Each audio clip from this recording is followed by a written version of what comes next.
Good evening. Happy Friday. This is NTD Business, and I'm Paul Graney. The Texas governor wants power plants to protect their facilities from cold weather. He says it'll help prevent disasters like this week's blackouts. A New York City waitress gets fired for holding off on the vaccine. Do you think it's fair? And Facebook faces backlash after blacking out news content in Australia. That says US lawmakers have the tech giant in their crosshairs. There's still lots of people without power in Texas, but looks like the worst of the bad weather is over. Now the Inquisition starts. Were the power outages preventable? Some seem to think so. Now the governor wants to force all Texas power plants to upgrade for the cold weather. Texas Governor Greg Abbott wants lawmakers to force power plants to winterize their facilities. I'm asking the legislature to mandate the winterization of generators and the power system. Second, I'm calling for the funding needed to ensure that this winterization and modernization occurs. About 180,000 Texas households still don't have power, down from about 3 million on Wednesday. Energy operators and state leaders, including Abbott, are facing criticism for the outages. Abbott blames the state's grid manager, ERCOT, for the outages. ERCOT is responsible for 90% of the state's electricity. Abbott says ERCOT assured the public the grid was prepared for the cold weather. ERCOT failed on each of these measures that they said they had undertaken. Texans deserve answers. But he also says he takes responsibility for the failure. ERCOT's CEO says they narrowly avoided catastrophe just moments away from a total blackout. Gas-fired plants and wind turbines can be protected against winter weather. It's done routinely in colder northern states. Texas energy infrastructure had a cold weather meltdown in 2011, and critics say ERCOT did not heed warnings after that to ensure the infrastructure was winterized. The Texas Attorney General has launched an investigation into ERCOT. A national electric industry group developed winterization guidelines for power operators, but they're voluntary and also require expensive investments in equipment. President Biden plans to visit Texas next week. He says he's also going to sign a major disaster declaration for the state. That way they can request broader federal aid. And stocks on Wall Street were steady today. Investors sold technology shares and rotated into cyclical stocks. The Dow, nearly unchanged, rose less than a point. S&P 500 lost 7 points or 0.19%. The Nasdaq added 9 points or 0.07%. The market's rally stalled this week. For the week, the Dow gained 0.11%. S&P 500 is down 0.71%. The Nasdaq lost about 1.6%. Not like the Nasdaq. Bank of America expects more than a 10% pullback in stocks. Said stocks haven't been this expensive since the dot-com bubble of the late 1990s. Bitcoin touched a market cap of $1 trillion as it hit yet another record high today. Look at Bitcoin go. And if you've been waiting for house prices to fall before buying, I have bad news for you. January's median house price is 14% up on last year. What recession? Low inventory is pushing prices up. People aren't really selling their homes right now, and nobody's getting foreclosed or evicted. That means inventory at the end of January was 26% lower than last year. In December, the supply of unsold homes was at the lowest level since tracking began in 1982. But whatever is on the market is selling fast. In fact, houses are selling in half the time they did a year ago. Record low mortgage rates make it cheaper than ever for you to borrow, and that's helping the market overall. Existing home sales are up 24% from last year. And copper prices are also at their highest level in nearly a decade. It climbed above $4 per pound today. It's the first time it's been that high since September 2011. Investors are apparently behind the uptick. They expect demand for copper to rise with calls for post-pandemic infrastructure projects. Someone say Green New Deal? Copper is used in many construction materials like plumbing fixtures, pipes, and electrical wires. Don't hear much about the Green New Deal anymore. And here's a controversial one for you. Friday evening controversy, give me a break. Well, a New York City restaurant just fired a waitress for asking can she wait before she gets the vaccine. The waitress says she and her husband are trying for a baby and they're concerned about the vaccine's effects on pregnancy. NTD's Patrick Hayden has the details. 34-year-old Bonnie Jacobson started working at the Red Hook Tavern in August and had good reviews. Earlier this month, the restaurant emailed employees saying, if you choose to get a vaccine, here's what you need to know. Jacobson expressed her concerns about getting the vaccine because she was trying to get pregnant. She said her manager initially understood, saying she wouldn't be required to get it. But then days later, the restaurant changed its mind, making it mandatory. She emailed her employers saying she didn't want to get it yet and needed more time. They fired her 2 days later. Jacobson says she's not an anti-vaxxer but has concerns around pregnancy. She thinks it's more important for her 68-year-old diabetic father to get the shot before she does. The CDC says the risk of mRNA vaccines to pregnant women and unborn children are unknown because they haven't been tested on pregnant women. The restaurant owner told NTD, "No one has faced these challenges before and we made a decision what we thought would best protect everyone." He says they've updated their policy so it's clear to staff how the process works and what they can do to support them. Patrick Hayden, NTD News. Well, if she ever changes her mind, she can talk to Joe Biden. The president is expected to give $4 billion taxpayer dollars to a global CCP virus vaccination program. The money will go to COVAX, led by the World Health Organization. They'll get the first $2 billion right away, and the rest will be spread out over the next 2 years. The goal is reportedly to make sure everyone around the world gets equal access to the vaccine. Congress already approved the funds. Officials say it won't interfere with Biden's promise to have enough vaccines for all Americans by the end of July. And Pfizer and BioNTech want permission to store their vaccines at higher temperatures.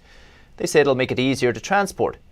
So now the U.S. health regulator is looking at their latest temperature data. Fred Katamaya reports. Pfizer and BioNTech said Friday their COVID-19 vaccine doesn't need to be stored at ultra-cold temperatures. They're asking the U.S. Food and Drug Administration for permission to allow their vaccine to be stored in freezers at pharmacies instead of ultra-cold storage facilities. They've submitted data to support a proposed update to the current label for emergency use authorization of the vaccine so that storage rules could be changed. Their proposal would allow vaccine vials to be stored at -13 to 5 degrees Fahrenheit for 2 weeks. The current label requires a vaccine to be stored at -112 to -76 degrees Fahrenheit, temperatures that require an ultra-cold freezer. Such a change in the handling of the vaccine would make it significantly more accessible, especially in developing countries that lack the necessary infrastructure. The two companies said they will submit the new data to global regulators within the next few weeks. We had that crazy news story for you yesterday when, without warning, Facebook just removed news from people's feeds in Australia. Australia and Facebook are fighting over how much Facebook should pay for news content. Now world leaders are siding with Australia, and Australian leaders aren't backing down. Libby Hogan reports. I would just say to Facebook, this is Australia. Australian leader Scott Morrison vowed to push ahead with laws to force Facebook to pay news outlets for content on Friday. World leaders and Australian politicians have blasted the social media giant and accused it of bullying after its drastic decision to block news content in Australia. There's been widespread outrage as Facebook scrubbed not only the pages of domestic and foreign news sites for Australians, but also blocked state governments, emergency information, and non-profit charities. Britain, France, Canada, and India have given Australia their support, and we're watching closely as to whether they too should challenge big tech over news.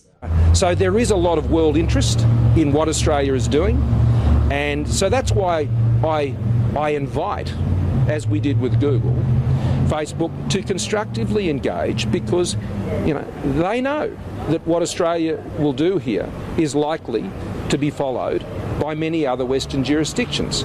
The new law would make Facebook and Google pay media for content. They'd need to strike a deal with news outlets whose links drive traffic to their platforms. Both had campaigned against the law, which is expected to pass through Parliament in a few days.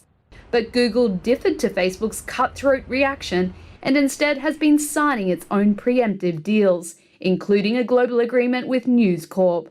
News Corp said since Facebook's move, they had experienced a jump in Australians visiting the company's websites. Facebook restored some government pages later on Thursday, and Australian Treasurer Josh Frydenberg said he had spoken to Facebook's CEO, Mark Zuckerberg, for a second time since the news blackout, and said, quote, "We talked through their remaining issues."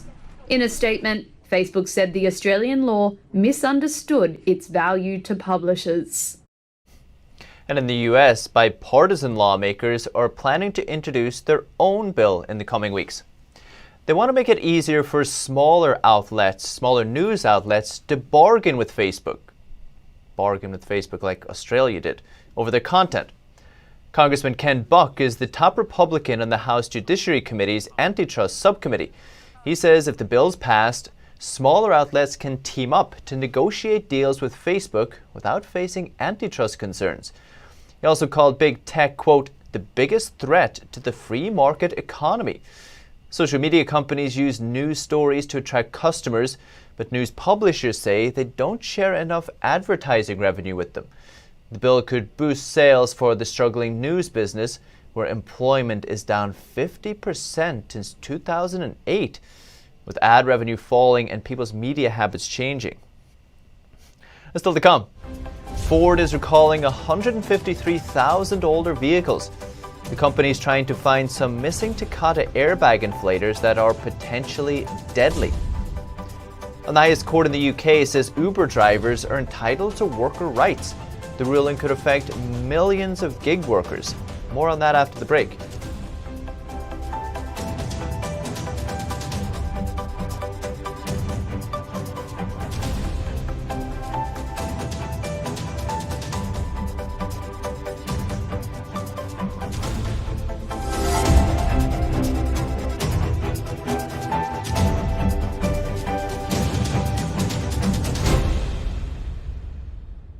If you're like me, and I think it's actually most of us, then you're getting really fed up with the nonsense going on inside the banking system.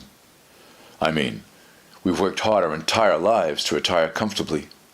We just recovered from the crash of 2008, and it seems like it's about to happen all over again. Look at the too big to fail banks. They're only getting bigger as the Fed hands them trillions of dollars daily, while simple folks like you and me, we're only getting the short end of the stick. That's why I'm glad I found this book called The Bank Failure Survival Guide. Give us a call, and we'll send you a free copy with no obligations whatsoever. Just one American to another, telling you about some options that you might not have considered. Call 866-239-2619 today for your free copy of The Bank Failure Survival Guide. That's 866-239-2619.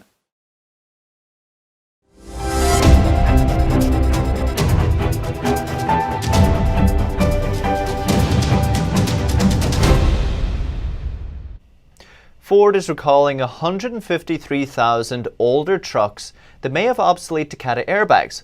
Some vehicles could have had the faulty airbags installed after the main Takata recall was complete. Ford identified over 144,000 Ford Ranger trucks from 2004 to 2006 that might have obsolete parts. It also identified nearly 9,000 in Canada.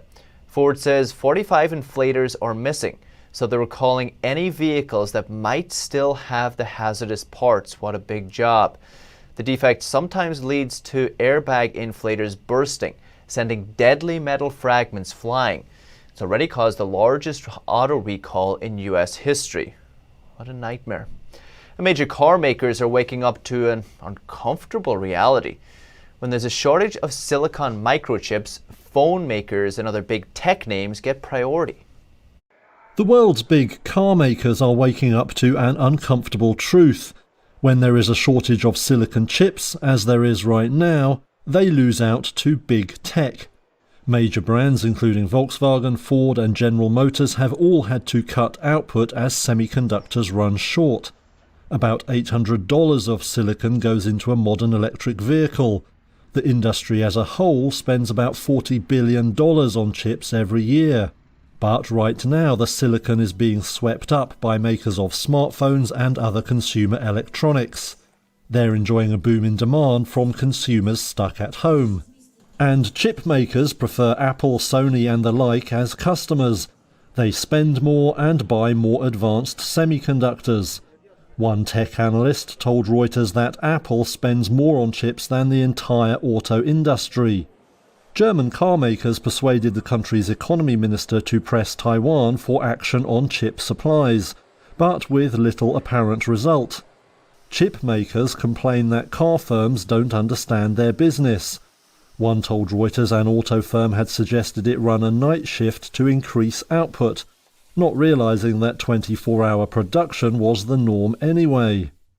Now Infineon, the biggest supplier of chips to the car industry, will commission a new plant this year. But Asian semiconductor foundries continue to give priority to big tech.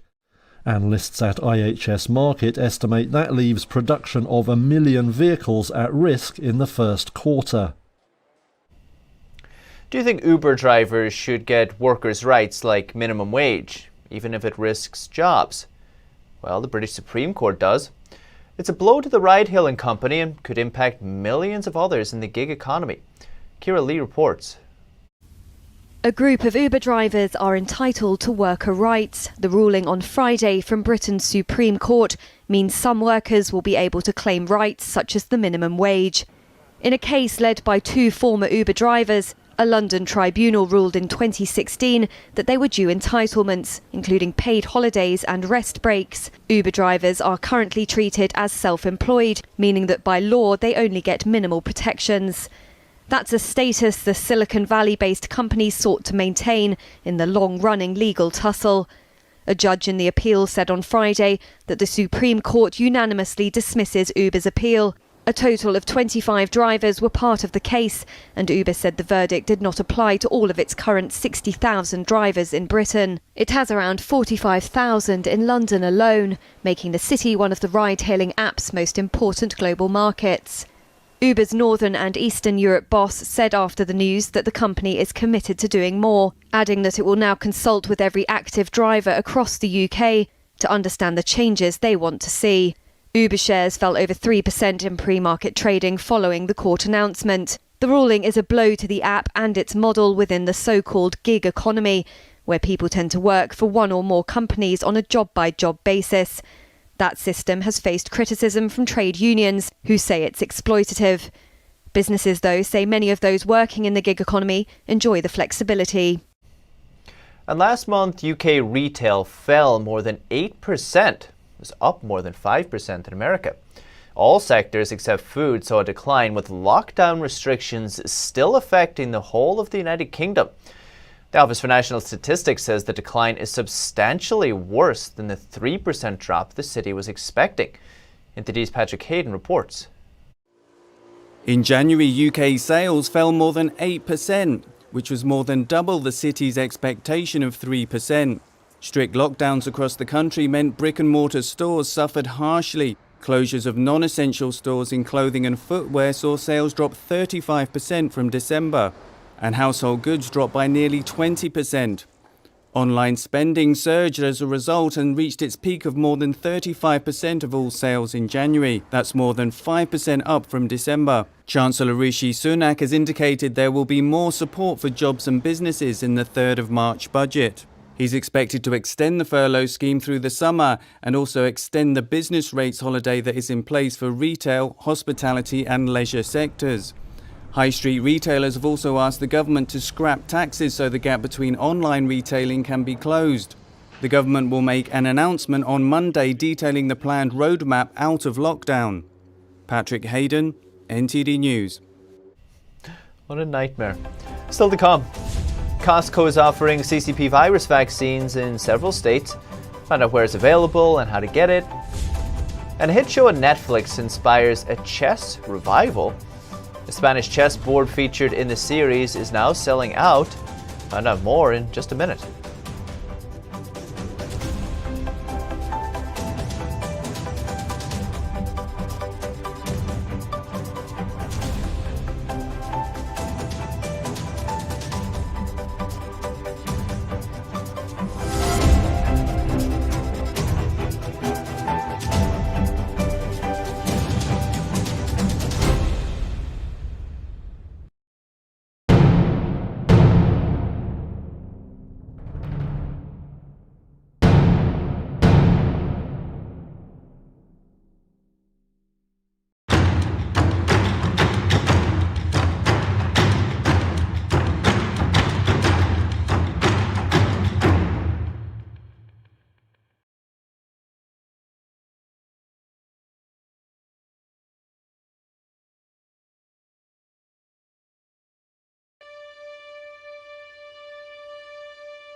You know nothing about China. Man, this is getting really out of control.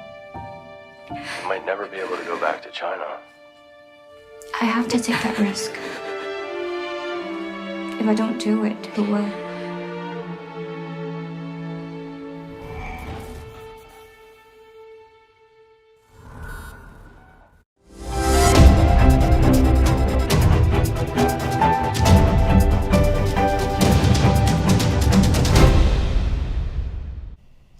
Costco is now offering CCP virus vaccines to eligible people in several states. This is giving vaccines as soon as they're available as part of the federal retail pharmacy program. Costco says it's doing this in some store pharmacies in California, New York, Oregon, South Carolina, Washington State, and Puerto Rico. That's the latest business updates for this week. You can still catch NTD Evening News, 6:30 p.m. Eastern. For NTD Business, that's all for this week. Thank you for watching as always. We'll see you Monday.